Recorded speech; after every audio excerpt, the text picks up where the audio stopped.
Praise the Lord. మీరు చూస్తున్నారు Vision Gospel Prayer Ministries YouTube channel. మీ అందరికీ కూడా మన భారతదేశపు 80వ స్వతంత్ర దినోత్సవ శుభాకాంక్షలు తెలియజేస్తూ ఉన్నాం. ప్రియమైన దేవుని బిడ్డలారా, ఈ వీడియో వీక్షిస్తున్నటువంటి ప్రజలారా గమనించినట్లయితే మన భారతదేశము స్వతంత్రం రావడానికి ఎంతోమంది సమరయోధులు, ఫ్రీడమ్ ఫైటర్స్ చాలా ప్రయాసపడి వారి ప్రాణాలు పోగొట్టుకొని దేశభక్తి కోసం ఎంతో త్యాగం చేసి, ఆస్తిని, వాళ్ళ యొక్క స్వేచ్ఛను, సమస్తాన్ని త్యాగం చేసి మన భారతదేశానికి స్వతంత్ర ఉద్యమానికి ఎంతో కృషి చేశారు. ఇందులో భాగంగా మన భారతదేశ స్వతంత్ర ఉద్యమంలో క్రైస్తవుల పాత్ర కూడా ఉన్నది అనే విషయాన్ని మీకు తెలియజేయడానికి మేమెంతో ప్రభువుని బట్టి సంతోషిస్తూ ఉన్నాం. దేవుని బిడ్డలారా, ఇది ఒకరిని ఎక్కువ చేయడం, ఒకరిని తక్కువ చేయడం కాదు, కానీ చరిత్రలో క్రైస్తవులు చేసినటువంటి కృషి గుర్తించడానికి ఈ విషయాన్ని మీకు తెలియచేయాలని ఆశపడతా ఉన్నాను. క్రైస్తవ విశ్వాసం ఎప్పుడు కూడా దేశభక్తికి వ్యతిరేకం కాదండి.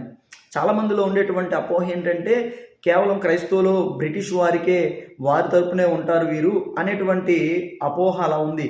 కానీ చరిత్ర మొత్తంలో అలా అసలు లేదు. ఈ యొక్క స్వతంత్ర ఉద్యమంలో, మన భారతదేశ స్వతంత్ర ఉద్యమంలో మహాత్మా గాంధీజీతో పాటు చాలామంది క్రైస్తవులు నడిచారు. అలాగే దేశం కొరకు వారు ఎంతో కృషి చేశారు. చాలా పోరాటాల్లో పాల్గొన్నారు, జాతీయ ఉద్యమంలో పాల్గొన్నారు, జైలుకు వెళ్ళారు, చాలామంది హింసించబడ్డారు. ఈ విధంగా స్వతంత్ర భారతదేశ చరిత్రలోనే స్వతంత్ర ఉద్యమంలో క్రైస్తవుల పాత్ర ప్రముఖమైన పాత్రను కూడా పోషించింది అని చెప్పడానికి మేము గర్వకారణంగా తెలియచేస్తూ ఉన్నాం. ఇందులో కొంతమంది ఫ్రీడమ్ ఫైటర్స్ ఉన్నారు. వారిలో టైటస్ జీ అనేటువంటి ఒక ప్రముఖమైన వ్యక్తి ఉన్నారు. ఈయన గాంధీజీకి సన్నిహితమైనటువంటి వ్యక్తి. టైటస్ జీ కేరళ రాష్ట్రానికి చెందినటువంటి ఒక వ్యక్తి. 1930వ సంవత్సరంలో ఈ యొక్క ఉప్పు సత్యాగ్రహం ప్రారంభించిన సమయంలో ఈ యొక్క దండి యాత్రలో మార్చ్ చేసినప్పుడు ఆ లిస్టులో కూడా ఈ టైటస్ జీ పేరుంది. కేరళ నుండి ఒక 5 వ్యక్తులు పాల్గొంటే వారిలో ఈయన కూడా పాల్గొన్నాడు.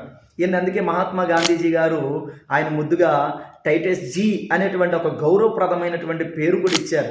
ఈయన కూడా ఒక క్రైస్తవ వ్యక్తిగా కూడా పేరు పొందాడు. ఈయన సబర్మతి ఆశ్రమంలో గాంధీజీతో పాటు కూడా పనిచేశాడు.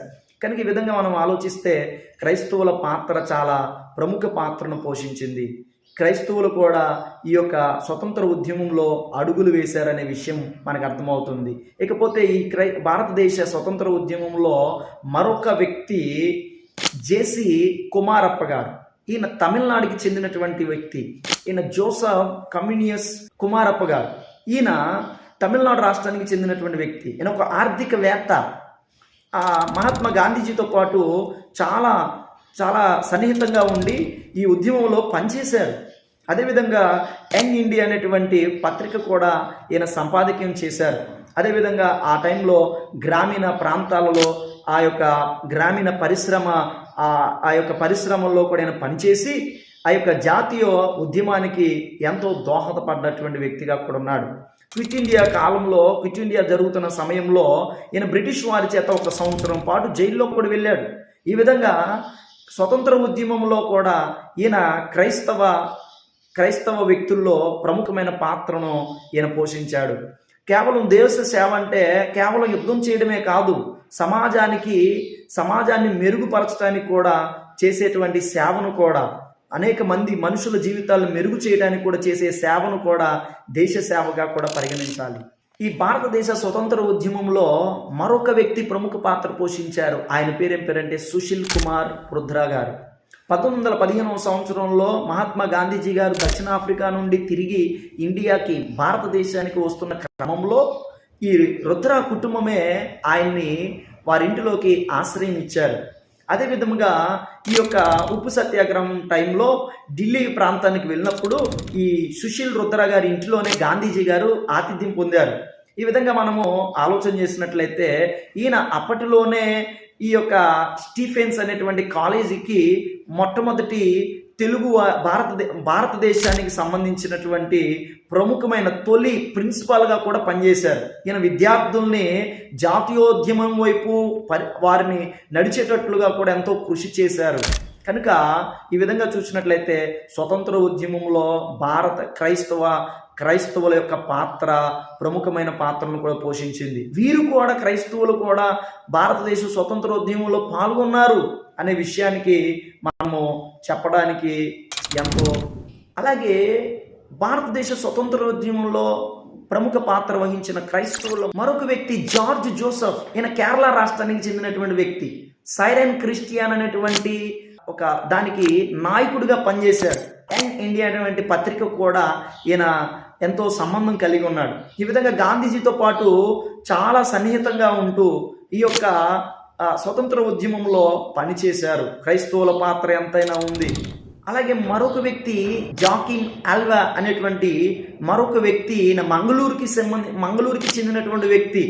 ఈయన చాలామంది యువతను జాతీయోద్యమం వైపు నడిపించడానికి ప్రభావితం చేశాడు. 1928వ సంవత్సరంలో ఈయన ఈ యొక్క నేషనలిస్ట్ క్రిస్టియన్ పార్టీ అనేటువంటి పెట్టి అనేక మంది కూడా ఈ స్వతంత్ర ఉద్యమంలోనికి రావాలి అని చెప్పి ప్రజలను కూడా ప్రోత్సహించి ఈ స్వతంత్ర ఉద్యమంలో పొందేటట్లుగా చేశారు.